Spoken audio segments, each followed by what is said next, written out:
Bismillahirrahmanirrahim. Kita mulakan dengan lafaz Assalamualaikum warahmatullahi wabarakatuh. Diucapkan kepada semua penonton-penonton Keluarga Besar Tanyalah Ustaz, biar tahu, jangan keliru. Baik, pagi ini kita dibangunkan, diberikan kesempatan, diberikan peluang untuk mengerjakan ketaatan kepada Allah Subhanahu wa taala, dan dapat sekali lagi kita bersama-sama untuk meneruskan pengajian kita untuk tafsir dan juga taranum di hujung minggu yang istimewa ini, yang mana kita nak meneruskan untuk surah Az-Zumar, yang mana kita bukan khas kepada penonton-penonton, dan kita tetap menggunakan tafsir pimpinan Ar-Rahman dari Syekh Abdullah Basmeh yang mana kita bawakan kepada anda. Baik, okey, hari ini tanggal 28 Mei 2022 bersamaan dengan 27 Syawal 1443 Hijrah kita dipertemukan. Semoga anda berada dalam keadaan baik-baik sahaja. Mungkin ada lagi yang sedang meraihkan Aidilfitri pada hari ini. Saya ucapkan selamat menyambut dan terus berada dalam keadaan menghubungkan silaturahim. Semoga dalam keadaan baik-baik saja dan indah selalu. Baik, okey.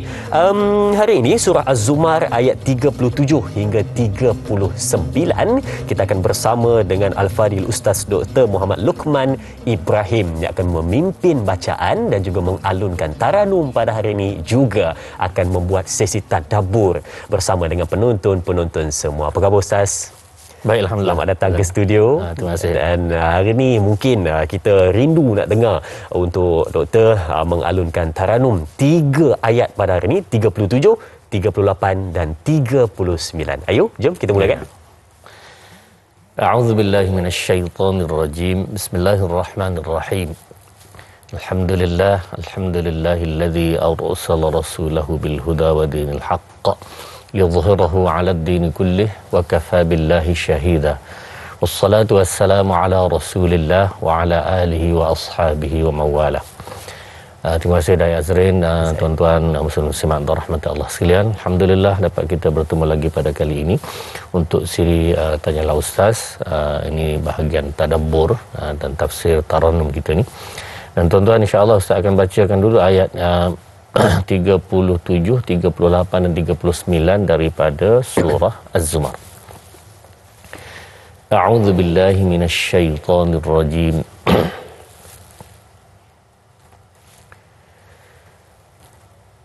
Bismillahirrahmanirrahim.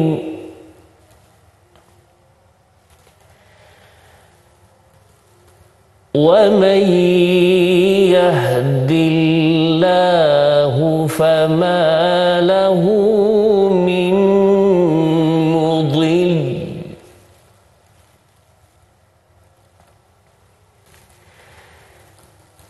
Alaysa Allahu bi'azizin dhintiqam.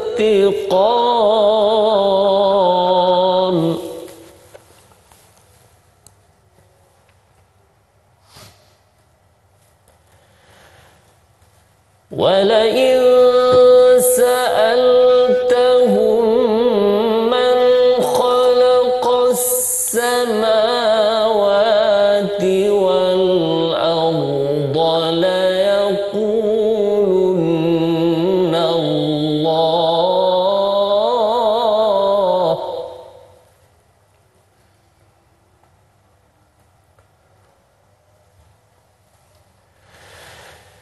قُلْ أَفَرَأَيْتُم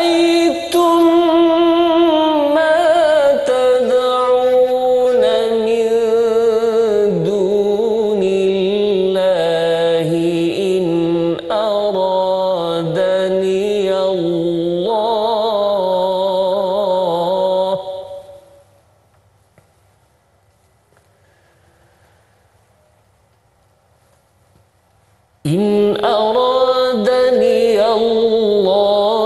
بضر هل هن كاشفات ضره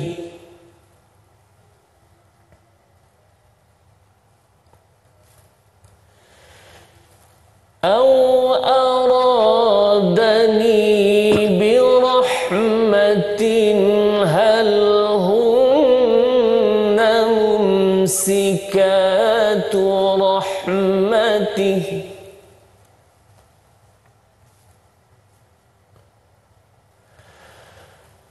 قل حسبي الله عليه يتوكل المتوكلون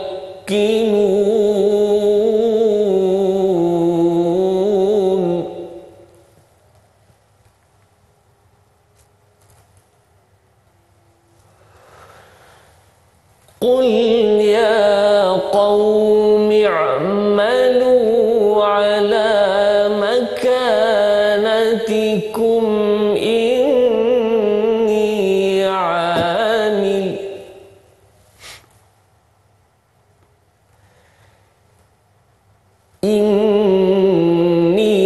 عامل فسوف تعلمون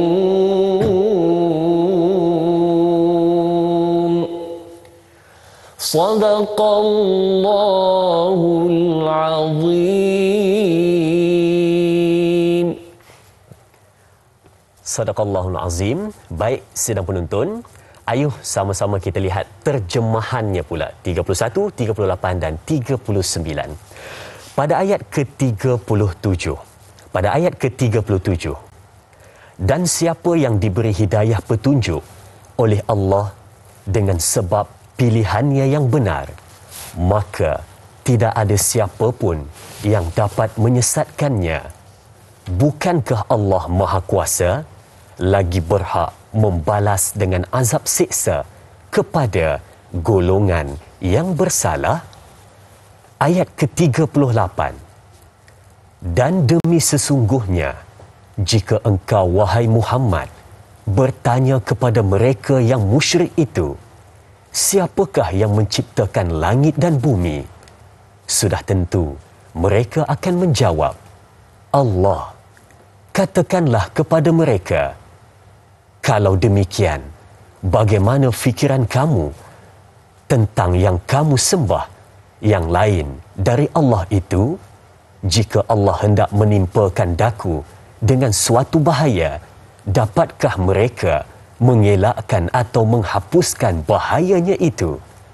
Atau jika Allah hendak memberi rahmat kepadaku, dapatkah mereka menahan rahmatnya itu?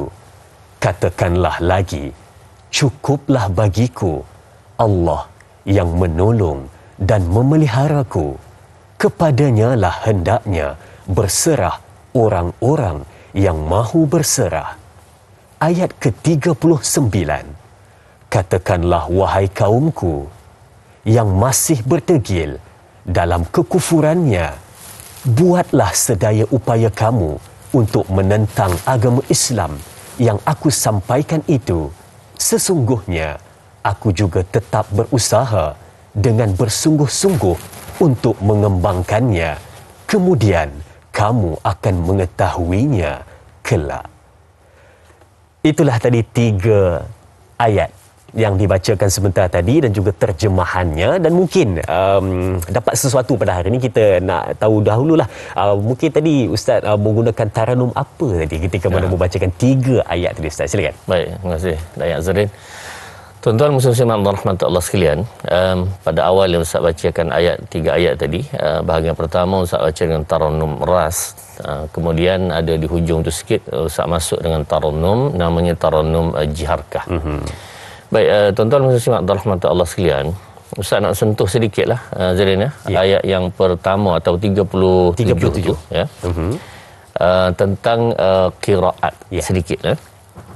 Tuan-tuan, maksud qiraat ini adalah bacaan-bacaan yang lain yang sedikit berbeza dengan kita, tetapi juga dibaca oleh Nabi sallallahu alaihi wasallam. Dan kalau disentuh dalam kitab tafsir pun banyak tafsir-tafsir menyentuh sedikit sebanyak tentang qiraat-qiraat ini. Misalnya tafsir Abu Hayyan yang setiap kali ayatnya dia ada tentang qiraat, dia akan bincangkan secara ringkasnya di situlah. Baik, tuan-tuan, dalam ayat yang kita bacakan tadi, ayat-ayat tersebut adalah merupakan kita baca berdasarkan qiraat Hafs daripada Asim. qiraat Hafs daripada Asim. Yang ini umumlah seluruh Malaysia, seluruh Nusantara ini, seluruh dunia membaca dengan Hafs daripada Asim. Di sana ada negara-negara yang baca dengan qiraat yang lain sedikit. Misalnya Morocco, Maghribi membaca dengan Qalun, baca dengan waras daripada Nafi', Libya Qalun daripada Nafi', dan di kawasan Afrika Tengah tu membaca dengan bacaan Ad-Duri daripada Abu Amru.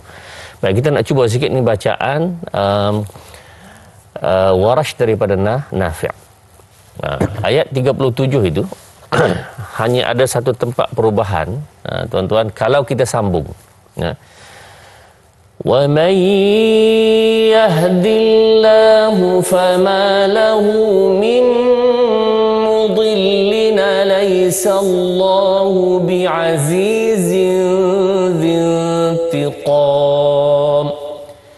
Kalau bacaan kita mim mudillin alaysa. Kalau bacaan kita yang biasa tadi, yang biasa Hafs daripada Asim, mudillin alaysa. Kalau yang tadi tu, dalam bacaan Warash daripada Nafi', mudillina laysa. Okey, saya dapat. Dapat nun kecil di situ ya. Mudillina laysa. Ceritanya begini, naqlul harakah, iaitu Hamzah, bila jumpa Hamzah alaysa tu, maka sebelumnya yang ada mati, maka Hamzah ini dengan secara automatiknya baris diberi kepada yang sebelum. Kita kata kat mana matinya tadi. Saya cuba cari mudillin kat mana mati. Dan pada tulisan tidak ada, pada bunyi ada. Mim mudillin. Hujung kan nun mati. Pada bunyi. Maka dengan sebab itu Hamzah itu dibuang dan baris yang diberi kepada nun yang mati itu. Mudillina laysa. Cuba tak tadi? Ambil mudillin. Min mudillina laysa. Itu dia. Dia bukan lina kan, dia lina. Mudillina laysa. Okey, baik. Tanpa ilmu baru ni tak? Baik. Jadi tuan-tuan, saudara rahmat Allah sekalian, ini adalah satu bacaan yang juga dibaca oleh Nabi sallallahu alaihi wasallam. Cuma kita tak biasa itu saja. Bunyinya macam pelik, kenapa pula jadi begini kan. Jadi hakikatnya tidak ada perubahan makna, tinggal lagi itu hanyalah satu bacaan yang juga sah dan mutawatir daripada Nabi sallallahu alaihi wasallam. Ustaz, saya mencelah sikit, minta izin tanya.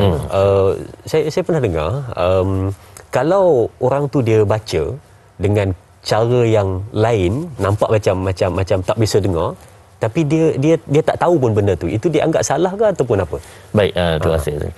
Kalau sekiranya orang tu baca tanpa mengetahui, yang ini ulama tidak membenarkan. Okey. Dia kena belajarlah. Adapun bacaan kita sekarang ni umum sudah orang mengetahui, dan umum kitab tajwidnya ustaz-ustaz mengajar mesti Hafs daripada Asim. Jadi secara automatik satu tu saja. Tapi kalau nak yang baca yang lain, dia kena tahu bacaan apa. Kalau tidak, dia akan jadi macam gaduh-gaduh pula. Macam salah lah. Benar salah pun, tapi dia kata tak, qiraat lain. Yang penting kena ada ilmu untuk membaca, mungkin dalam kaedah lain dan juga qiraat yang lain. Okey, Al-Fadhil Ustaz dan juga penonton-penonton, sebelum kita mentadabur, kita nak lihat lebih dalam apakah intipati daripada 3 ayat yang kita bacakan sebentar tadi. Jadi kita nak beruang untuk kita berehat seketika. Jangan ke mana-mana, kembali selepas ini bersama Tanyalah Ustaz, biar tahu jangan keliru.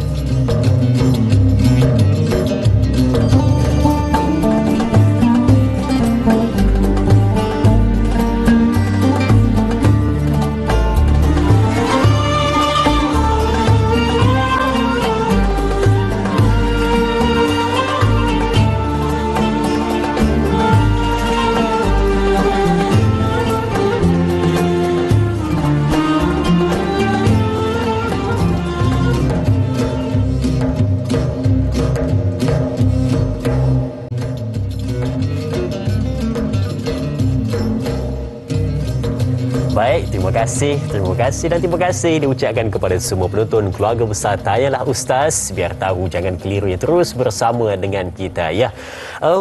Untuk Taranum kita dah selesai sebentar tadi, kita dah belajar sesuatu pada hari ini tentang bacaan qiraat yang lain, dan juga kita nak melihat bagaimana Ustaz mengalunkan Taranum sebentar tadi untuk 3 ayat yang kita bawakan, dan juga untuk mentafsir ayat ini. Jadi kita nak mulakan untuk ayat yang ke-37, tafsir dan juga tadaburnya. Silakan Ustaz. Ya. Terima kasih hadirin dan tuan-tuan muslim-muslimat rahmat Allah sekalian. Ayat 37 ya, Allah Subhanahu wa taala menyebutkan wa man yahdillahu fama lahu min mudil, dan sesiapa yang diberi hidayat oleh Allah Subhanahu wa taala maka tiada siapa lagi yang boleh menyesatkannya. Tuan-tuan muslimat rahmat Allah sekalian, sebenarnya ayat ini ada kaitan kepada ayat yang dibacakan minggu lepas, iaitu wa may yudlilillahu fama lahu min had. Siapa yang Allah sesatkan, tak ada siapalah pula yang boleh beri hidayat. Siapa yang Allah beri hidayat, tak ada siapa boleh menyesatkannya. Baik tuan-tuan muslimat rahmat Allah sekalian, ini secara umum menunjukkan kuasa Allah Subhanahu wa taala secara mutlak. Dalam masalah hidayat ini, Allah Subhanahu wa taala boleh beri kepada sesiapa dan Allah boleh menarik daripada sesiapa. Tapi tuan-tuan muslimat rahmat Allah sekalian, timbullah persoalan. Orang tanya dah, dia kata sebab zaman sekarang ni zaman internet, zaman terbuka. Jadi kalau maksud begini, Allah kata begini, maknanya Allah nak beri hidayat kepada orang tertentu dan Allah tak nak beri hidayat kepada orang tertentu. Adakah betul begitu Azrin? Tuan-tuan muslimat rahmat Allah sekalian, bila sebutkan tentang permasalahan hidayat ini, Allah Subhanahu wa taala nak kepada manusia bahawa manusia ini dia kena berusaha dan berikhtiar. Sebab ulama menyebutkan dalam hal ini ada dua syarat mendapat hidayat. Dua syarat mendapat hidayat. Baik, syarat yang pertama iaitu seorang yang nak dapat hidayat ini mesti ada cetusan dalam jiwanya yang dipanggil inabah. Keinginan. Keinginan. Dia nak. Dia panggil inabah. Inabah ni maksudnya ialah perasaan yang rasa nak kembali kepada Allah, nak rujuk kepada Allah, memohon ampun kepada Allah, itu inabah. Dalam ayat Quran sebut dua kali, a'udzubillahi minasyaitanirrajim. Wa yahdi ilaihi man anab wa yahdi ilaihi man yunib. Anab dan yunib tu dua perkataan yang samalah, satu madhi, satu dan mudhari'. Dan tuan-tuan, Allah beri hidayah kepada orang yang nak kembali kepadanya. Maknanya dalam jiwanya itu ada cetusan untuk terdetik dalam jiwanya nak kepada Allah Subhanahu wa taala. Ini nombor satu syarat hidayah. Kemudian yang kedua ialah berkenaan yang Allah Subhanahu wa taala sebutkan dalam ayat surah Al-Ankabut, a'udzubillahi minasyaitonirrajim. وَالَّذِينَ جَاهَدُوا فِينَا لَنَهْدِيَنَّهُمْ سُبُلَنَا. وَالَّذِينَ جَاهَدُوا فِينَا, orang-orang bermujahadah di jalan kami, maka kami pasti akan beri hidayat kepadanya. Maknanya ada dua perkara.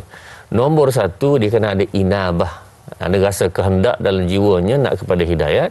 Nombor dua ialah orang ini berusaha dan berikhtiar untuk dapat hidayat. Dua syarat ini Allah beri hidayat. Tak cukup dua syarat ini, maka tidak dapat hidayat. Baik. Tuan-tuan muslimat rahmati Allah sekalian, satu kisah yang masyhur, satu kisah sangat masyhur ini, tuan-tuan boleh rujuk tentang satu nama yang kita sedia mengetahuinya, iaitu nama bapa saudara Nabi sallallahu alaihi wasallam. Namanya Abu Talib. Betul. Abu Talib ini dia menghabiskan hayatnya untuk berusaha membantu Rasulullah sallallahu alaihi wasallam. Sejak daripada Rasulullah tak ada ayah mak apa semua kan, Datuk meninggal duduk dengan empat saudaranya ini, dialah membesarkannya apa semua dan mempertahankan Nabi sallallahu alaihi wasallam. Baik, sehinggalah usia tuanya Abu Talib ini hampir nak matinya, itulah dia ikhtiar supaya membantu Rasulullah ni, mempermudah, mempertahankan semua sekali. Tinggal satu je yang dia tak buat. Apa dia? Iaitu memeluk agama Islam. Ini sahaja yang dia tak buat.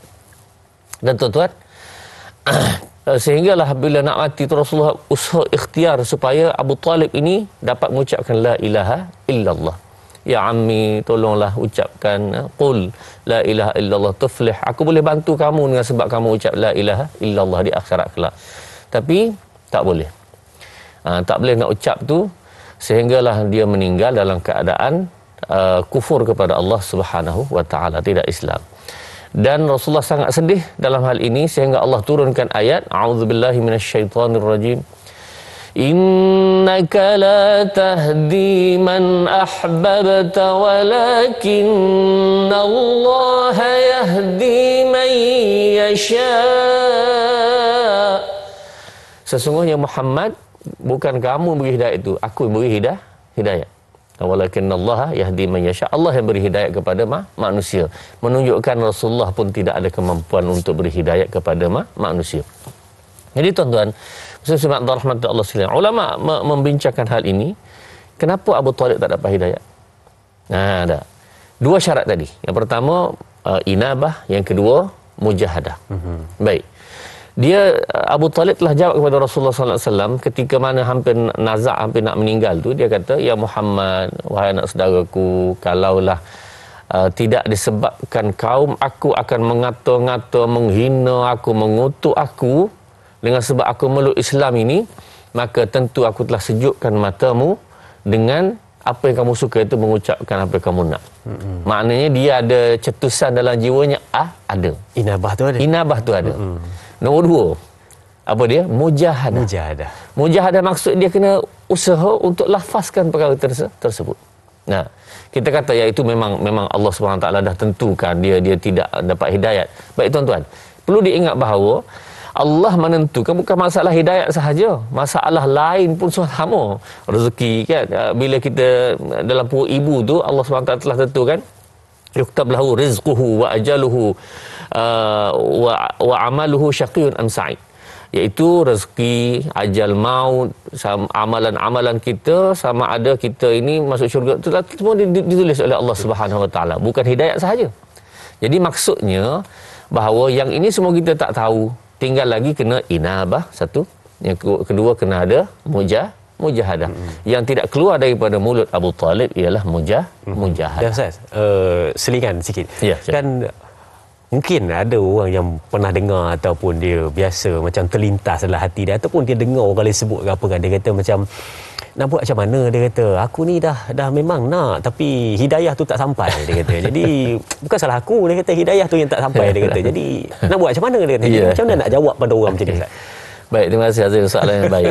Tuan-tuan muslim rahmatullah sekalian, wa kana al-insanu aktsara syai'in jadala. Manusia ni banyak sangat begitu dia alasan dia begitu begini dah. Tuan-tuan, sebenarnya dalam hal ini seruan oleh Allah Subhanahu wa taala dalam Quran sudah ada. Malahan Nabi sallallahu alaihi wasallam berusaha untuk memujuk manusia lahadin ila siratim mustaqim. Dia adalah merupakan petunjuk, memberi petunjuk kepada manusia supaya mendapat hidayah. Jadi dengan sebab itu tuan, sudah ada. Jadi nak kata tak ada lagi aku duduk sini ni, sebenarnya hidayah tak sampai lagi, tak boleh kata gitu tuan-tuan. Kenapa? Kerana sudah ada dalam Quran, bahkan dalam hadis Nabi sallallahu alaihi wasallam, memang Quran itu menyeru kepada hidayat, begitu juga Rasulullah sallallahu alaihi wasallam menyeru kepada hidayat. Jadi kalau soalan dia tanya juga Allah dah tentukan, itu kita tak tahu tadi. Kita tak tahu. Kalau kita tahu senang. Betul. Tak. Contoh Hazrin dah tahu masuk syurga. Sembahyang lagi tak? Tak payah, dah tahu dah kan. Duduk saja. Jadi dengan sebab itu tuan-tuan, yang kita tak tahu inilah kita disuruh waqul i'malu, suruh beramal sehinggalah kita meyakini bahawa Allah Subhanahu wa taala, kita sangka baik, Allah Subhanahu wa taala akan beri kita kebaikan. Sebab itu kita buat itu. Sebab tu kadang-kadang ada alasan dan juga dolak dalih manusia tu yang tak nak untuk menjadikan diri itu adalah insan yang baik di sisi Allah Subhanahu wa taala. Baik, banyak lagi kita nak bincangkan selepas ini. Jangan ke mana-mana, teruskan menonton Tanyalah Ustaz, biar tahu, jangan keliru. Rehat seketika.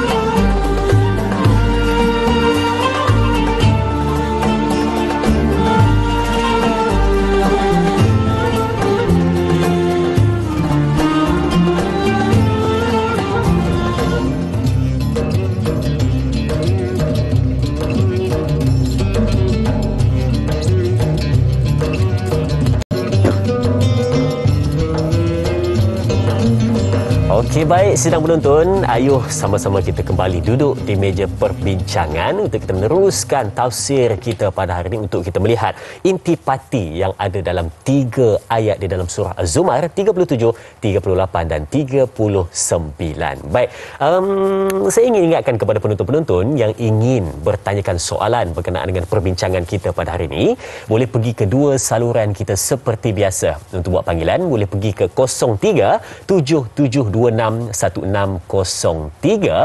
dan di Facebook rasmi kita Tanyalah Ustaz TV3 boleh bertanya di ruangan komen yang disediakan. Tetapi untuk anda buat panggilan, pastikan tunggu sehingga talian dibuka untuk anda buat pertanyaan soalan, dan pastikan soalan yang anda tanya ringkas, mudah difahami, dan kalau boleh satu penonton satu soalan, dan beri ruang kepada sahabat-sahabat kita yang lain. Okey, terima kasih diucapkan kepada semua penonton. Baik, kita nak kembali untuk perbincangan ayat ke-37 tentang dan siapa yang diberi hidayah petunjuk oleh Allah dengan sebab pilihannya yang benar. Baik, mungkin sedikit soalan tambahan daripada saya berkenaan dengan ayat 37 ni.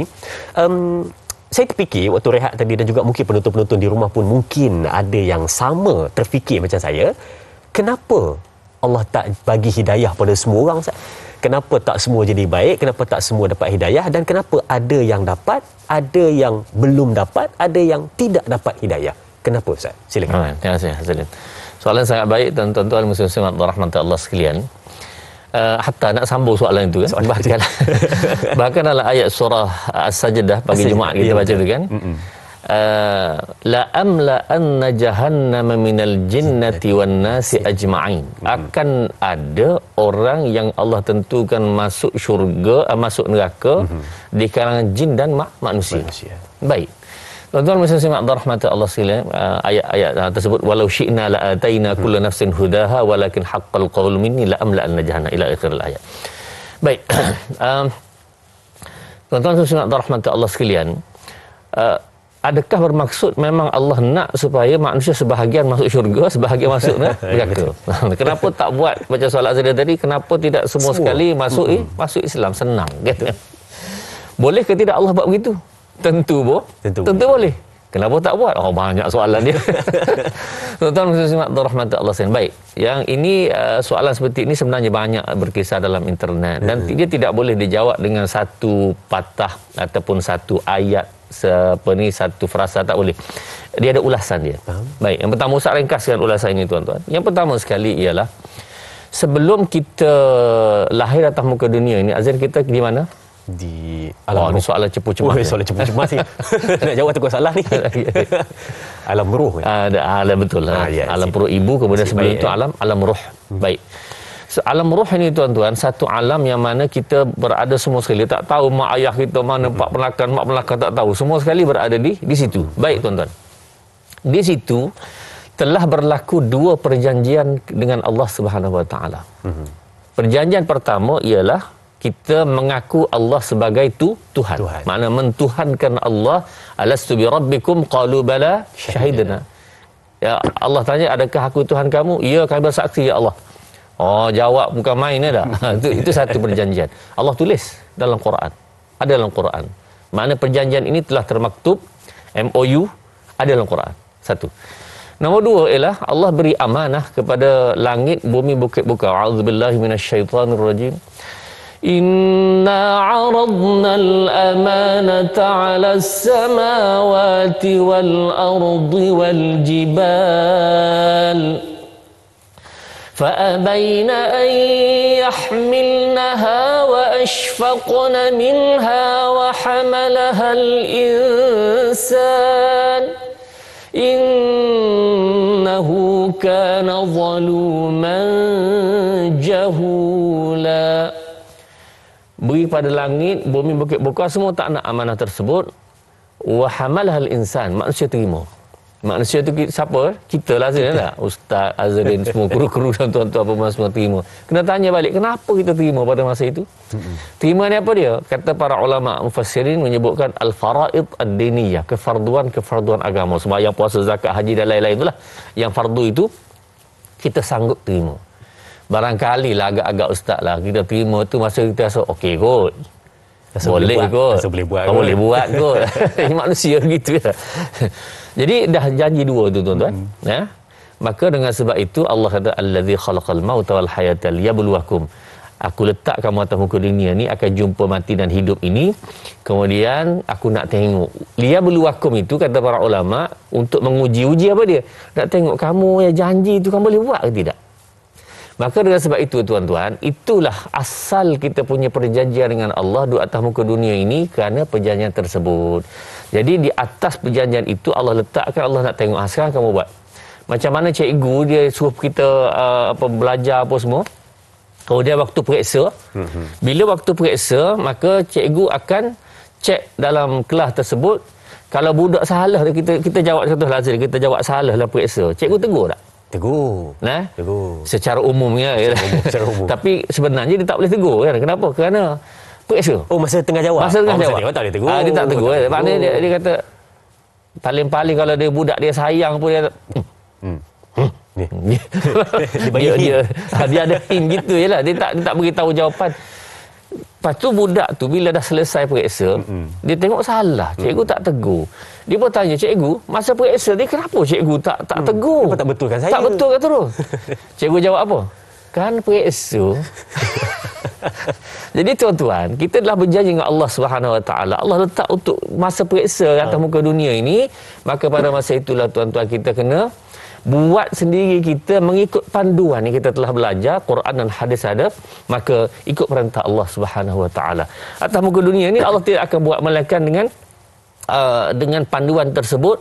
Maka aku dah cakap dah, kalau buat baik masuk dalam syurga, kalau kamu buat jahat masuk dalam neraka. Jadi terjawablah kenapa Allah Subhanahu Wa Taala tidak beri semua sekali hidayah, kerana alasan nombor satu tuan-tuan, kerana kita ada ikatan perjanjian MOU dengan Allah Subhanahu Wa Taala. Saya suka jadi, Ustaz punya apa begitu? Perumpamaan Ustaz bagi tadi kan tentang cikgu mengajar, periksa, tak boleh tegur apa semua. Sangat mudah dipahami kan. Jadi dekat dengan kita, senang kita faham. Baik. Untuk 37 mungkin kita selesai di situ. Untuk ayat ke-38. Kalau kita tengok dalam ayat 38 ni, secara umumnya senang saya sebut kepada penonton-penonton, ada manusia ni yang dia mengaku segala langit cakrawala, bumi, apa segala yang ada ni semuanya adalah dicipta oleh Allah Subhanahu Wa Taala. Tapi yang peliknya, bila mana tengok apa ciptaan, dia tahu Allah yang menciptakan, tetapi dalam hatinya dia nak kepada selain dari Allah Subhanahu Wa Taala. Bagaimana terjadinya benda ini? Silakan Ustaz. Baik, terima kasih Azrin. Tuan-tuan muslimat rahmat Allah sekalian, ayat yang 38 itu Allah memulakan bahawa kalaulah ya Muhammad, kalau kamu tanya, wala in sa'altahum man khalaqas samawati wal arda, kepada orang-orang musyrikin, khususnya kepada musyrikin Mekah lah, dan juga musyrikin yang lain, siapa jadi langit bumi ni? Maka mereka akan jawab la yaqulunallah, mereka akan menjawab Allah. Maksudnya apa? Mereka kenal Allah. Mereka tahu Allah Subhanahu Wa Taala jadi langit dan bumi. Kita kata kalau gitu Azrin, maknanya mereka dah kenal Allah dan sepatutnya mereka berimanlah. Kenapa tidak dikira beriman? Kan? Tuan-tuan muslimat rahmat Allah sekalian, nama Allah itu adakah orang-orang musyrikin Mekah kenal sebelum daripada Nabi sallallahu alaihi wasallam? Jawapannya ya, kenal. Beberapa sudutlah. Pertama sekali Allah sebut begini bahawa mereka boleh sebut Allah. Antara sebab-sebab kata para ulama ialah Nabi Ibrahim AS punya kesan dakwah dia. Di Mekah itu ada hajinya apa semua kan. Sebab cerita haji ni bermula daripada Nabi Ibrahim. Jadi dengan sebab itu orang-orang Arab musyrikin Mekah pun kenal Allah. Yang keduanya ialah bukti yang lain, ialah nama ayah Rasulullah nama apa? Abdullah. Maknanya Allah tu sudah ada. Maksudnya musyrikin Mekah pun kenal tentang Allah itu. Baik. Bila kenal, kenapa tidak dikira sebagai beriman? Faham? Tak. Tuan-tuan dan puan-puan rahmat Allah sekalian. Allah Subhanahu Wa Taala ni kita nak jawab ni, iaitu kenal sahaja tidak mencukupi untuk seorang itu menjadi beriman. Maknanya ada syarat-syarat. Ya, ada syarat-syarat. Kenal sahaja tidak cukup. Kenal Allah kenal. Sebab kalau tanya zaman sekarang pun, tuan-tuan, orang bukan Islam pun kalau tanya Allah kenal ke tidak, dia kenal. Maknanya sudah umum, semua orang tahu nama itu. Tetapi kaum beriman, itu perkara kedua. Beriman atau tidak beriman. Ustaz, mungkin saya minta izin untuk minta maaf seketika. Mungkin kita nak bawa perbincangan itu setelah kita berehat sebentar lagi, sebab kita nak bagi regang sekejap otot-otot yang tegang di wajah kita sebab memikirkan apa sebenarnya perbincangan ini. Jadi kita beri ruang kepada penonton-penonton untuk berehat seketika. Kita kembali selepas ini bersama Tanyalah Ustaz. Biar tahu, jangan keliru, jangan ke mana-mana.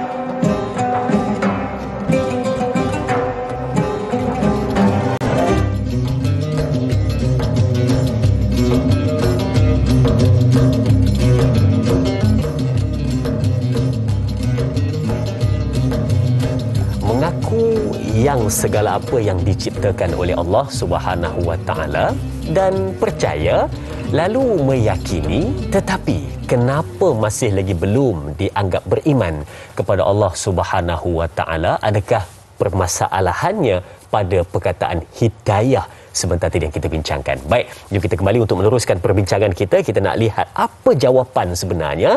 Baik, kita serahkan kembali kepada Al-Fadhil Ustaz. Silakan. Terima kasih hadirin dan tuan-tuan muslim-muslimat rahmat Allah sekalian. Musyrikin zaman dahulu, bahkan zaman sekarang lah, iaitu apabila disebutkan tentang nama Allah, mereka kenal. Bahkan mereka mengaku Allah itulah menjadikan langit dan bumi. Jadi kenapa tidak beriman? Dan kenapa Allah tidak iktiraf sahaja mereka ini sebagai beriman? Sebab mengaku dah kenal dah.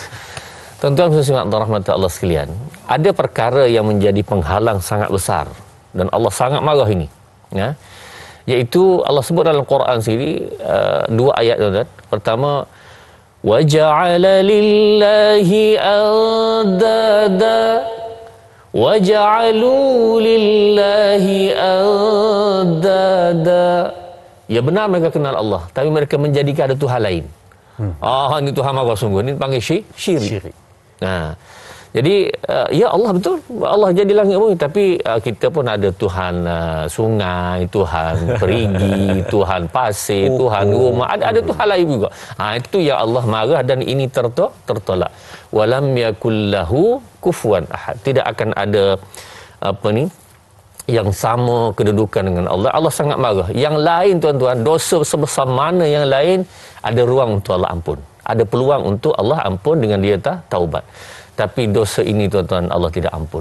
A'udzubillahi minasyaitonirrajim. Innahu man yushrik billahi faqad haramallahu alaihil jannah wa ma'wahun nar. Siapa-siapa syirik kepada Allah, maka Allah haramkan masuk syurga, malahan tempat dalam neraka. Jadi maknanya, tuan-tuan, maksud yang paling mudah di sini, walaupun musyrikin itu kenal Allah itu siapa, yang menjadikan alam ini pun Allah, tapi tuan-tuan, dia masih ada Tuhan-Tuhan lain yang sama taraf dengan Allah Subhanahu Wa Taala, dan ini tertolak dari sudut agama ini. Bahkan Allah Subhanahu Wa Taala, inilah dosa yang paling besar, dipanggil dosa syirik.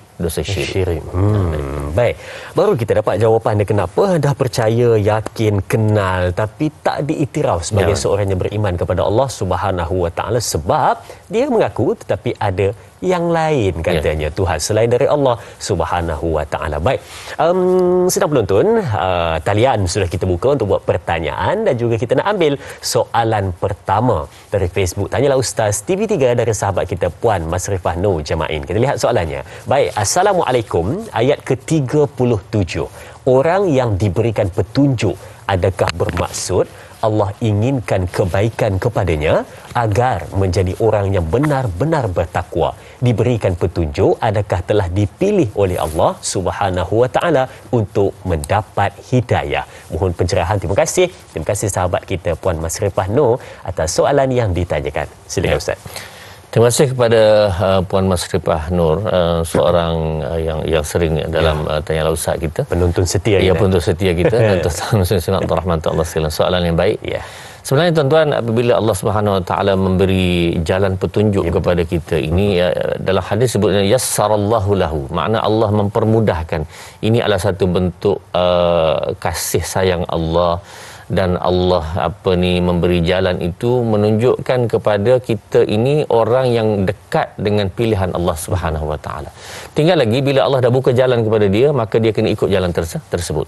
Sebahagian orang yang tidak mendapat hidayah, sebahagian orang pula Allah Subhanahu Wa Taala beri hidayah. Maka dengan sebab ini, barangkali lah tuan-tuan, ada dua perkara yang kita sebutkan tadi, iaitu perkara yang dipanggil inabah. Ada dah dalam jiwa begitu, maka Allah buka jalan kepada kita. Nak sembahyang senang, nak baca Quran senang, ada aja masa. Nak bangun malam pun senang kan. Jadi kadang-kadang orang ni nak buat benda lain tengah malam mudah. Tengok bola misalnya, boleh. Tapi nak sembahyang tahajud, masya-Allah, tak boleh. Selingan, adakah tanda-tanda orang tu bila mana dia dah dapat hidayah, dia nak buat ibadat tu jadi senang? Tu tanda-tanda dia? Iya, antara lain insya-Allah. Iaitu seorang yang yassarallahu lahu, Allah mempermudahkan untuk perkara kebaikan itu, antara tanda hidayah. Baik, itu mungkin jawapannya, dimudahkan urusan untuk berbuat ibadat, tanda dapat hidayah. Baik, Ustaz, kita ada pemanggil di talian. Ya. Assalamualaikum. Waalaikumsalam. Da'i dan Ustaz dan kru-kru semua memohon doa biarlah Tuhan bagi rahmat pada semua yang mau ni. Tuhan bagi rahmat kepada kita semua. Ya, Mamu. Ustaz semua baik. Soalan Mamu, Nabi Muhammad SAW punya sayang dekat Abdul Talib ni. Pasal apa Abdul Talib ni tak boleh dengar hidayat pada Tuhan, dia tak dapat kah? Atau nasihat Nabi ni dia tak dengar kah? Pasal apa dia sayang kat Nabi Muhammad? Pasal apa dia Nabi Muhammad panggil dia mengucap saja, bukan nak kata apa, mengucap saja, dia tak mengucap. Pasal apa ni jadi betul? Tapi manusia pun dalam dunia ni ada Abdul Talib, lagi teruk dah Abdul Talib pun ada. Dia tak ingat baik dekat orang. Dia buat yang menajar pun ada lemuna mamu juga lah. Serupa mamu juga lah. Ada manusia lemuna berkalik. Serupa dengan mamu juga lah. Pasal apa manusia jadi gila betul. Yang tu soalan mamu. Turun doa-doa kat mamu. Biarlah dapat iman kat mamu. Assalamualaikum warahmatullahi wabarakatuh. Waalaikumsalam. Terima kasih Mamu atas soalan yang ditanyakan. Sikitlah saya ulang kembali soalan Mamu tadi untuk diringkaskan. Kenapa dah disuruh mengucap dan diajak masuk Islam tapi tetap tak nak juga? Apa sebabnya, Ustaz? Silakan. Baik, terima kasih kepada Mamu Hanifah kita dan seorang yang antara pemanggil setia kita. Semoga-moga Allah beri kesihatan kepada Mamu sepanjang masa. Dan mudah-mudahan kesihatan ini akan membawa kita beramal dengan sebaik-baik insya-Allah. Insya-Allah. Tuan-tuan muslimin rahmat Allah sekalian. Soalan sangat baik daripada Mamun tadi, iaitu Abu Talib telah diseru, telah diminta oleh Rasulullah berkali-kali sampai ke akhir hayatnya tapi tak nak menyebut. Tuan-tuan, sebenarnya ini telah dijawab dalam riwayat Ustaz telah sebutkan tadi, iaitu berkenaan dengan Abu Talib telah mengatakan, sekiranya aku tidak aku tidak sanggup untuk berhadapan dengan kaum aku. Maksudnya lepas aku mati pun orang akan menghina, orang akan mengata aku, akan mencaci cerca aku disebabkan aku menerima Islam. Jadi kalaulah diberitahu bahawa Abu Talib ini mati Islam, maka kaumnya akan mengata kepadanya, ini orang apa ini, sedangkan ini ketua kita dan segala-galanya lah akan mengata kepada Abu Talib. Maka tentulah aku akan menyejukkan matamu yang Muhammad dengan mengucapkan la ilaha illallah. Tuan-tuan, sebenarnya perkara seperti ini berlaku bukan hanya kepada Abu Talib, malahan banyak manusia lain pun begitu. Betul. Dia ada kepentingan tertentu itu menghalang dia. Mungkin dia rasa benda ini besar bagi dia. Betul. Sedangkan yang besar di sisi Allah perkara yang lain. Mengucap la ilaha illallah itu lebih besar. Jangan sebab itu tuan-tuan, kadang-kadang inilah kita minta bantuan daripada Allah sendiri supaya Allah meletakkan perkara yang dia punya tu jadi besar di sisi kita, dan perkara yang kita rasa besar di sisi kita jadi kecil.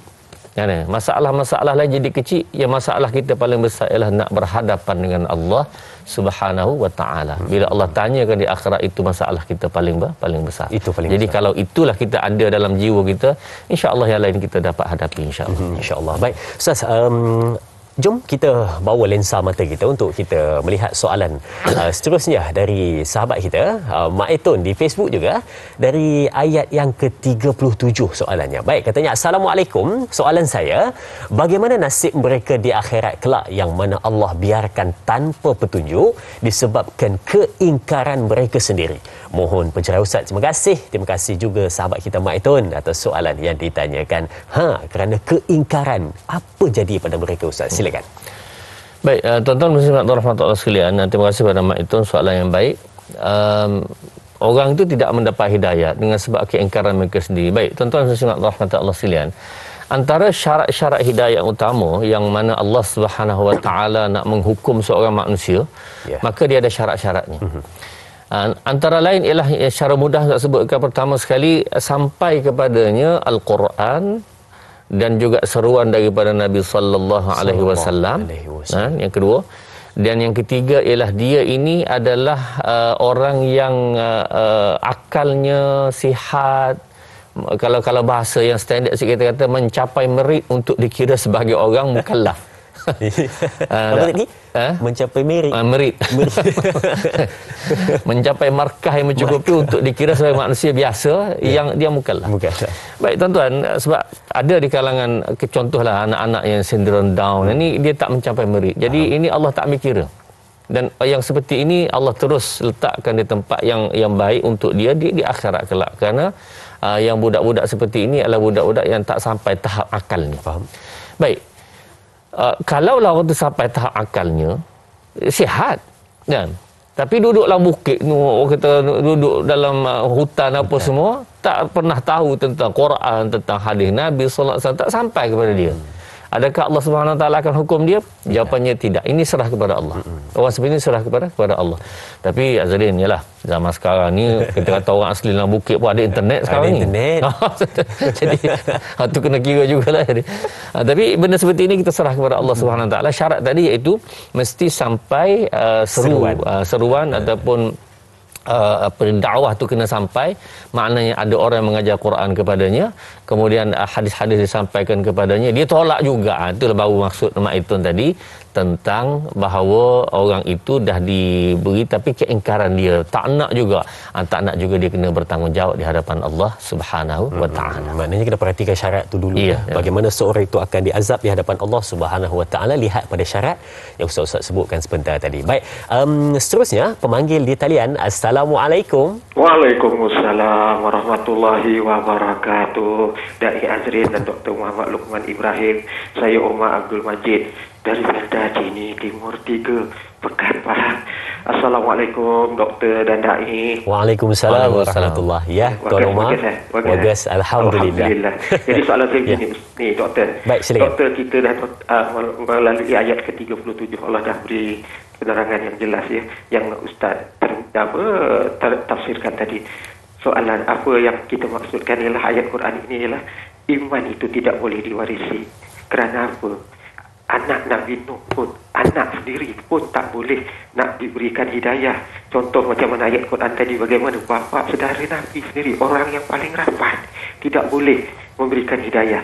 Soalan saya, apakah hikmah di sebalik Allah memberikan contoh-contoh ataupun teladan-teladan kepada umat terdahulu supaya apa yang dikatakan iman itu tidak boleh diwarisi, walaupun dari seorang anak ulama, isteri ustaz, anak ustaz juga tak boleh diwarisi kecuali dengan hidayah Allah. Apakah hikmah di sebalik perkara ini Doktor? Itu soalan saya, Doktor dan Dai. Terima kasih banyak Doktor dan Dai. Assalamualaikum. Waalaikumsalam warahmatullahi. Terima kasih Tuan Umar untuk soalan yang baik pada hari ini berkenaan dengan iman tak dapat diwarisi. Mungkin Ustaz ada pendapat berkenaan dengan soalan itu. Silakan. Terima kasih kepada Jomar, soalan yang sangat baik, dan tuan-tuan muslimat rahmatullah sekalian. Sebenarnya memang ada lagu kan? Ada. Iman tak dapat diwarisi. Tak apalah lagu tu. Yang penting nak beritahu benar. Memang iman tidak diwarisi. Tak dapat diwarisi. Maknanya bapaknya Pak Imam, bapaknya Tok Lebay, tapi anak belum tentu. Faham. Baik tuan-tuan, cuma Ustaz nak sebutkan di sini, dalam hal ini ada, kita bacalah di dalam internet ni, macam-macam ceritanya. Ada orang yang hantar anak dia ke satu tempat, yang tempat tersebut diketahui biasanya tempat itu tak akan membawa perkara tak elok. Faham. Tapi dia cakap apa? Bahawa kita berdoalah, mudah-mudahan Allah jaga dia. Tuan-tuan, gini Ustaz nak beritahu. Kalaulah tempat tersebut, tempat yang memang diketahui kebiasaannya akan berlaku benda tak elok, kita tak boleh pergi letakkan anak kita di situ. Sebabnya Allah suruh berusaha. Allah yang suruh kita berikhtiar. Jadi meletakkan anak kita sekolah di tempat sekolah yang elok-elok, kemudian hatta dia pada pengajian agama, kemudian tahfiz dan seumpama, itu adalah satu ikhtiar yang siapa dia suruh? Allah dan Rasul yang suruh. Jadi kita letak ni, kita tawakal kepada Allah lah, anak ini akan jadi.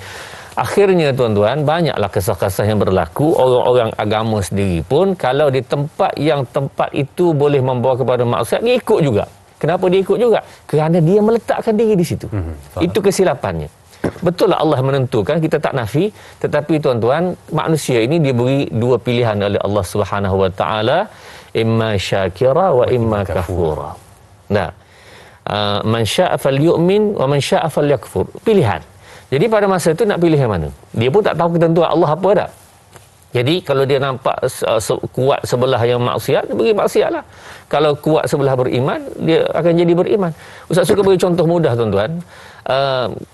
Kalaulah seorang, dulu kita sekolah asrama kan, duduk dalam dom, dalam bilik itu. Kalaulah satu bilik itu jenis kaki sembahyang, datang seorang budak yang tak sembahyang. Dia tengok tiap-tiap kali, orang pergi sembahyang masjid, sembahyang masjid. Dia tak sembahyang. InsyaAllah tuan-tuan, lama kelamaan dia akan terikut bahawa sembahyang juga dia. InsyaAllah begitu. Tapi kalau dia jenis sembahyang, dia duduk tempat semua tak sembahyang, agak-agak tu apa jadi? Mula-mula dia tak sembahyang. Ni salah ni. Lepas tu yang kedua dia tengok, tak sembahyang pun nampak okey. Tak ada apa-apa.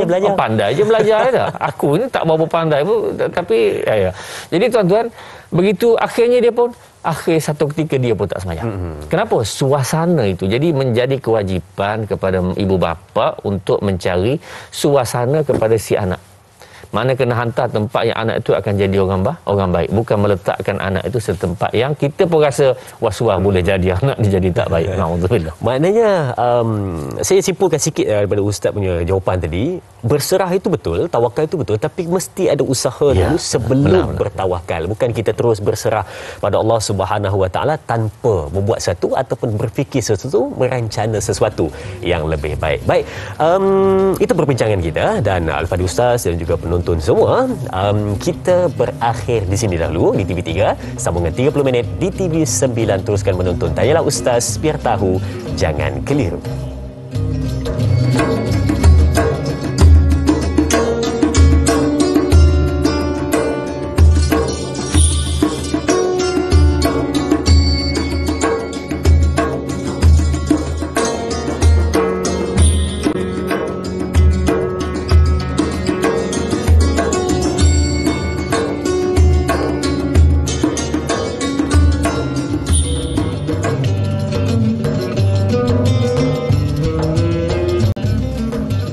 Alhamdulillah dipanjangkan usia dan diberi kesempatan waktu serta diberikan juga kelapangan pada kita untuk meneruskan perbincangan bersama duduk di hadapan kaca TV menyaksikan Tanyalah Ustaz, biar tahu, jangan keliru. Masih perbincangan surah Az-Zumar ayat 37, 38 dan 39. Baik.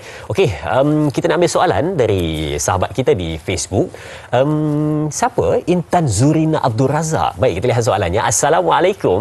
Ayat ke-38. Ustaz katanya, ayat-ayat Al-Quran terdapat pelbagai nada. Ada yang memberi khabar gembira, ada yang memberi amaran, namun ayat ke-38 berbaur sindiran. Soalan saya, mengapakah terdapat ayat-ayat Al-Quran berbentuk sindiran sebegitu Ustaz? Terima kasih kepada sahabat kita Intan Zurina Abdul Razak atas soalan yang ditanyakan. Silakan Ustaz. Ayat bentuk sindiran. Ya. Silakan. Terima kasih kepada Intan. Soalan yang sangat baik dan tuan-tuan muslimat dan rahmat Allah sekalian. Ya. Nada ataupun gaya dalam Al-Quran ni ada pelbagai lah. Ada mujuk, ada merayu, ada yang beri dengan azab. Dan ini sebenarnya Allah SWT sebut. Ustaz, biasanya kalau ayat sindiran ni sedap taranum apa Ustaz? Dia sebenarnya taranum tu boleh pilih, tak ada masalah. Tinggal lagi penekanan kepada ayat tersebut. Bila kita tekankan dengan suara fabashshirhum bi'adzabin alim.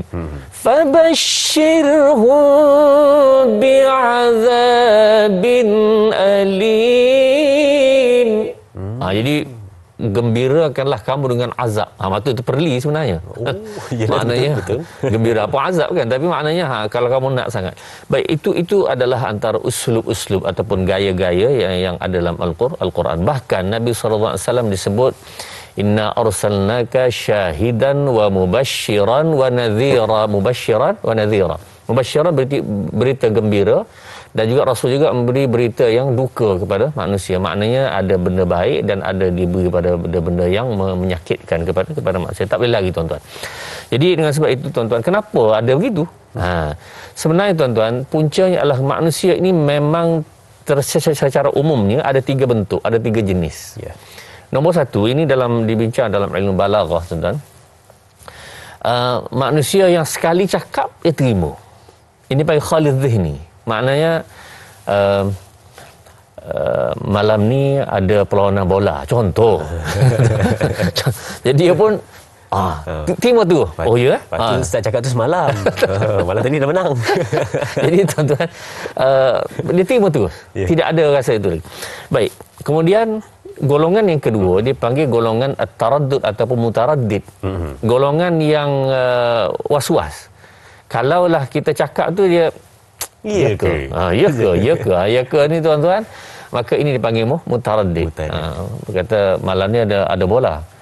Rasa macam tak ada lah. Ada. Tak pastilah. Jadi dia mula itu mutaraddid dia panggil. Itu golongan yang kedua, sifat manusia. Dan kemudian yang ketiga tuan-tuan, yang ini yang ingkari, mungkir. Maksudnya cakap je mesti dia nentang punya. Dia tak tahu apa pun, dia lawan juga ada. Jadi sebab itu tuan-tuan, dia kata malam ni ada bola, tak ada. Dia dah confident je. Jadi tuan-tuan, ini golongan yang ketiga. Secara umumnya inilah kalangan manusia 3 ini. Dan kita boleh cek diri kita tuan-tuan, masuk golongan mana. Tak? Sama ada sekali Allah cakap kita terima terus, ataupun kita rasa tak berapa, kena ada dalil yang lain. 50-50. Kemudian yang ketiga tu menentang. Maka tuan-tuan, manusia ini dalam kalangan yang 3 ini, maka Allah Subhanahu Wa Taala ada menghantar uslub-uslub untuk mereka. Kalau yang pertama tu wallahu ghafurur rahim. Allah Maha Pengampun lagi Maha Mengasihani. Okey, selesai. Itu dia panggil orang yang terima dah. Golongan yang kedua ialah golongan mutaraddid, maka Allah datangkan dengan ayat innallaha ghafurur rahim. Sesungguhnya Allah Maha Pengampun. Sesungguhnya itu dia panggil satu taukid, penekanan. Dan untuk memungkir ini, kadang-kadang Allah datangkan 2 taukid, kadang-kadang 3 taukid untuk golongan yang seperti ini. Jadi itu uslub yang biasa dalam Al-Quran. Kerana kalau tuan-tuan yang tengok tayangan Ustaz yakinlah golongan ini adalah golongan khalid zihni. Maksudnya orang yang sekali cakap insya-Allah terima, sebab ini ayat Quran ini daripada hadis Nabi sallallahu alaihi wasallam. Maknanya Ustaz terjawab hari ini kenapa dalam al-Quran banyak uslub ataupun kaedah-kaedah yang disampaikan, sebab Allah tahu, Maha mengetahui manusia ni ada pelbagai, dan 3 yang Ustaz sebutkan sebentar tadi. Sekali cakap terus dapat 50-50 dan juga tolak saja kerja dia. Baik, kita ada pemanggil di talian. Assalamualaikum. Waalaikumsalam, dari Azrin, Kak Iyat sini, Nurhayati Ismail dari Rawang. Ya Kak Iyat, silakan soalannya. Apa khabar Da'i? Baik, alhamdulillah. Okey, boleh Kak Iyat cakap dengan Ustaz? Baik, silakan. Okey, terima kasih ya Da'i. Assalamualaikum Ustaz. Assalamualaikum.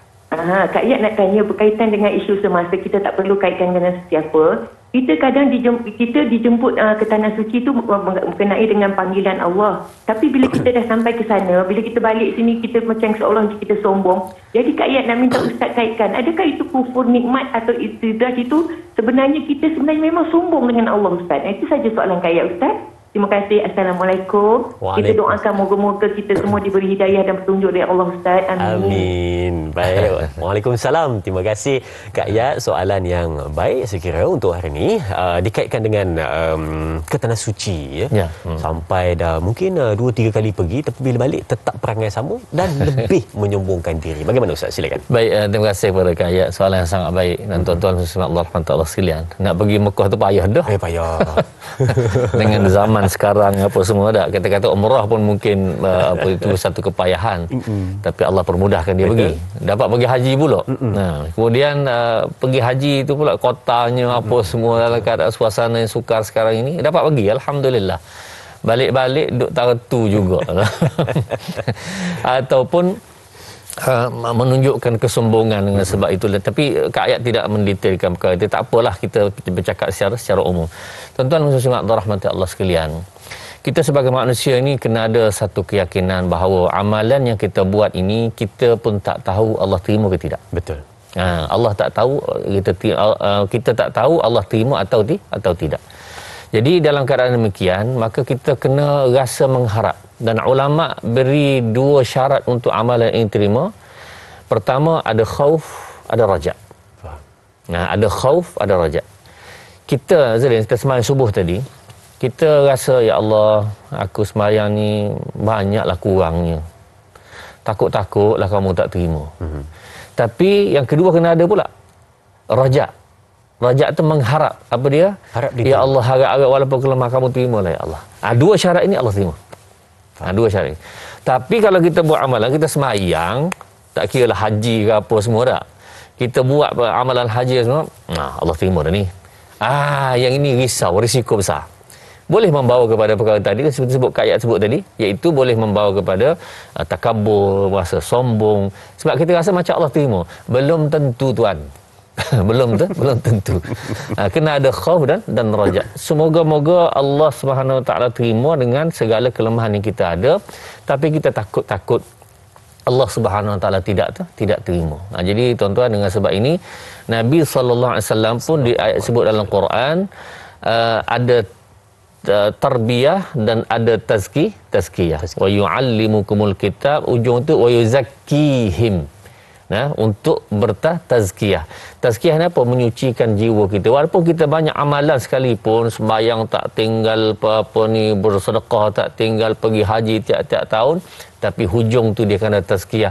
Ya Allah, aku ni punya amalan, semoga-moga kamu terima, perbetulkanlah akhlak aku. Jadi bukan hanya dengan amalan agama itu stop di situ tak, tetapi hujungnya ialah dia kena ada tazkiyah, penyucian jiwa dan diri.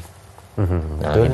Ya, itu yang kita risau sebenarnya ya. Bila mana kita buat satu benda kebaikan, patut dipikirkan begitu ya. Adakah diterima oleh Allah Subhanahu Wa Taala atau tidak? Sebab ialah kita manusia biasa, banyak kekurangan dan banyak kelemahan. Baik, soalan seterusnya di Facebook Tanyalah Ustaz dari sahabat kita Nur Dahlia Biru, katanya Assalamualaikum, ayat ke-38.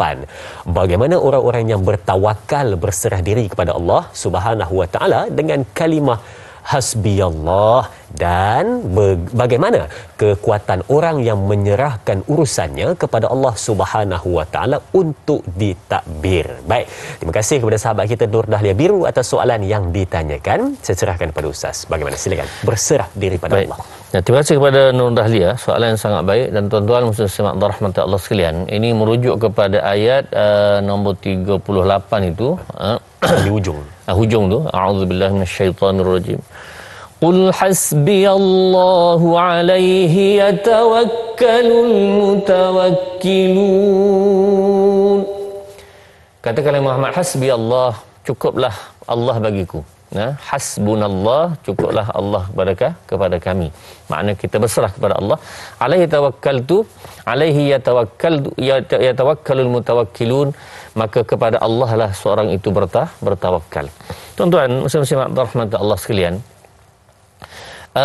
tawakal yang dimaksudkan ini, maksudnya bila kita ayat sebelum itu menceritakan tentang doa. Bila kita telah berdoa, bila kita telah berikhtiar, berusaha, maka serah kepada Allah. Fa idza azamta fatawakkal 'ala Allah. Nah, bila kamu telah berazam, azam ini maksud kamu telah berikhtiar, berusaha, serah kepada Allah. Dan hadis sahih Muslim menyebutkan bahawa lau antum tatawakkalun, kalau kamulah bertakwal, khairu tawakkuli, bertawakal dengan sebenar-benar tawakal kepada Allah Subhanahu Wa Taala, maka Allah la razaqakum, Allah akan beri rezeki kepada kamu seperti manalah burung. Burung macam mana Azrael? Dia keluar pagi tu cari makanan tanpa ada apa-apa pengetahuan, maksud dia tak tahu kat mana makanan dia dah. Akhirnya dia keluar dalam keadaan perut kosong. Taghdu khimasa wa taruhu bitana. Keluar perut kosong, balik tu ke kenyang.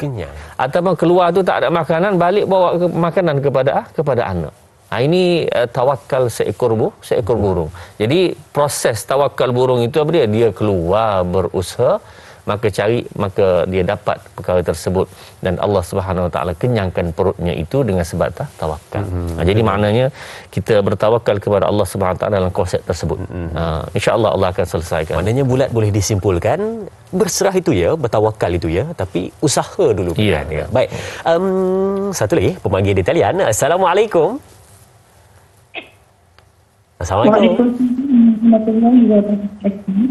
Ya, siapa di sana?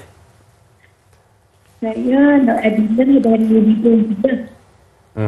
Ya, silakan soalannya. Saya nak mengaji.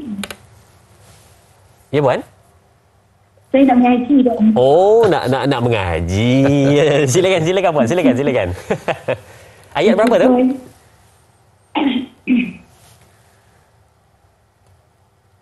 Saya cuba ya. Ya, silakan Puan, silakan. أعوذ بالله من الشيطان الرجيم بسم الله الرحمن الرحيم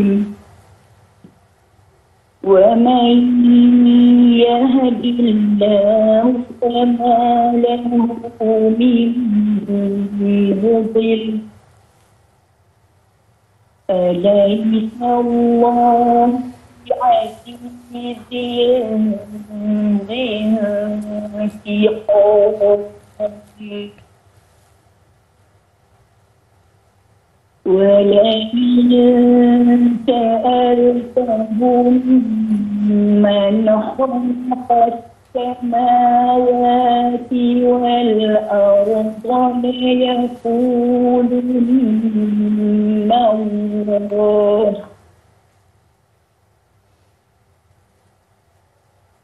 قل أفرأيتم ما تدعون من دون الله إن أرادني الله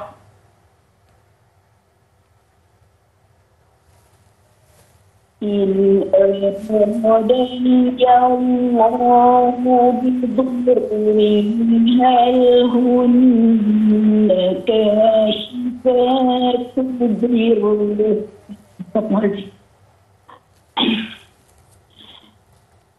إن أراد الله هل كن كاشفات الضر أو أرادني برحمة هل كن ممسكات رحمته قل حسبي الله عليه يتوكل المتوكلون قل يا قوم اعملوا على مكانتكم إني عامل فسوف تعلمون صدق الله العظيم. Sadaqallahul Azim. Subhanallah. Ya, sama-sama. Baik, terima kasih diucapkan kepada puan yang mengalunkan bacaan sebentar tadi. Baik, untuk kita mendapatkan ulasan dari Ustaz, kita akan bawakan ulasannya setelah kita berehat seketika nanti. Ayuh, sedang menonton, kita berehat seketika. Kembali selepas ini bersama Tanyalah Ustaz, biar tahu jangan keliru.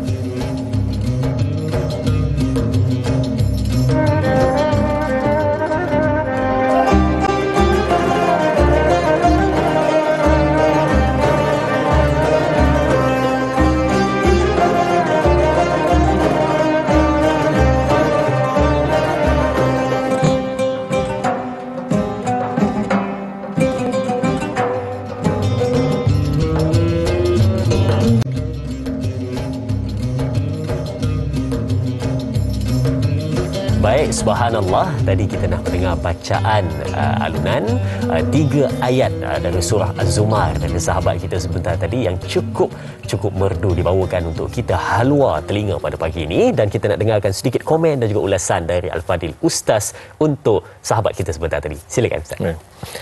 Baik, terima kasih kepada Puan Nur Adila tadi. Bacaan yang secara umumnya alhamdulillah sangat baik. Tinggal lagi ada tenggelam timbul tadi kan. Jadi line. Baik, tak apa. Bacaan yang dibaca itu secara umumnya adalah nama tarannumnya tarannum bayati lah.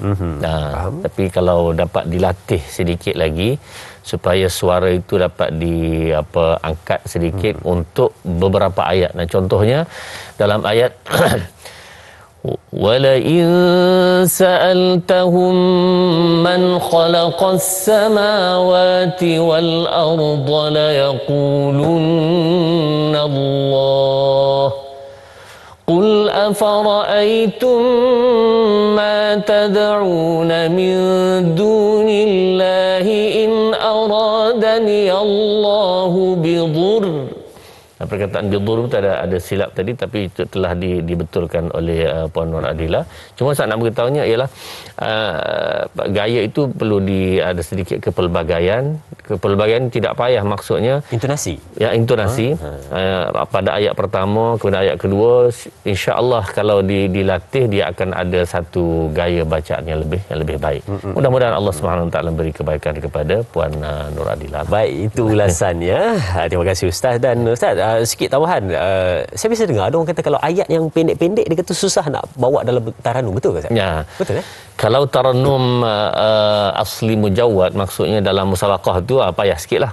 Tapi kalau tarannum dalam bentuk murattal, murattal ni maksudnya baca dalam sembahyang semua, itu okey. Insya-Allah itu mengikut susunan itu tidak ada masalah. Baik. Okey Ustaz, itu jawapannya. Baik, untuk kita rangkumkan perbincangan kita nak minta Ustaz berikan 3 pengajaran ayat yang kita bacakan pada hari ini untuk penonton-penonton secara ringkas. Silakan. Terima kasih kepada Dai Azrin dan tuan-tuan muslimat rahmat Allah sekalian. Sebagai pengajaran kita pada pagi ini, yang pertama sekali, hidayah adalah milik Allah. Tapi Ustaz nak ulang balik, iaitu syarat kepada hidayah ada 2. Satu, inabah, rasa nak dalam jiwa kita. Yang kedua adalah berusaha, ikhtiar, dipanggil mujahadah. Kemudian tuan-tuan, Ayat seterusnya itu membincangkan tentang kita perlu ada sifat tawakal kepada Allah Subhanahu Wa Taala setelah kita berusaha ikhtiar, akhirnya berserah kepada Allah. Dan yang seterusnya, yang ketiga, ialah seseorang yang diseru kepada Islam, kepada agama ini, sekalipun dia berusaha ikhtiar untuk mematikan cahaya Islam, tetapi Rasulullah berkata bahawa aku tetap akan berusaha ikhtiar dan Islam ini akan kekal sampai hari kiamat dengan izin Allah Subhanahu Wa Taala. Mungkin itu 3 pengajaran yang kita boleh ambil pada hari ini yang secara ringkas. Hidayah milik Allah, tawakal kepada Allah dan juga Islam sentiasa tinggi. Dan Ustaz mungkin boleh tutup dengan doa pada hari ini, silakan. A'udzubillahi minasyaitonirrajim. Bismillahirrahmanirrahim. Alhamdulillahi rabbil alamin. Wassalatu wassalamu ala asyrafil anbiya'i wal mursalin wa ala alihi wa sahbihi ajma'in. اللهم ارحمنا بالقرآن واجعله لنا إماما ونورا وهدى ورحمة. اللهم ذكرنا منه ما نسينا وعلمنا منه ما جهلنا وارزقنا تلاوته آناء الليل وأطراف النهار واجعله لنا حجة يا رب العالمين. وصلى الله على سيدنا محمد وعلى آله وصحبه وسلم والحمد لله رب العالمين. Amin, amin ya rabbal alamin. Terima kasih diucapkan kepada Al-Fadhil Ustaz dan penonton-penonton. Jangan lupa esok teruskan bersama gandengan kami untuk perbincangan seterusnya tafsir dan taranum surah Az-Zumar ayat 40 sehingga ayat yang ke-42. Esok 29 Mei 2022. Sidang penonton, ayuh kita tangguhkan perbincangan kita dengan tasbih kafarah dan suratul As. Subhanakallahumma wa bihamdika asyhadu an la ilaha illa anta wa astaghfiruka wa atubu ilaih. Bismillahirrahmanirrahim. Wal 'asri innal insana lafi khusr illa alladhina amanu wa amilus solihat wa tawasaw bil haqq wa tawasaw bil sabr. Sekian, berjumpa lagi esok. Assalamualaikum warahmatullahi wabarakatuh. Waalaikumsalam.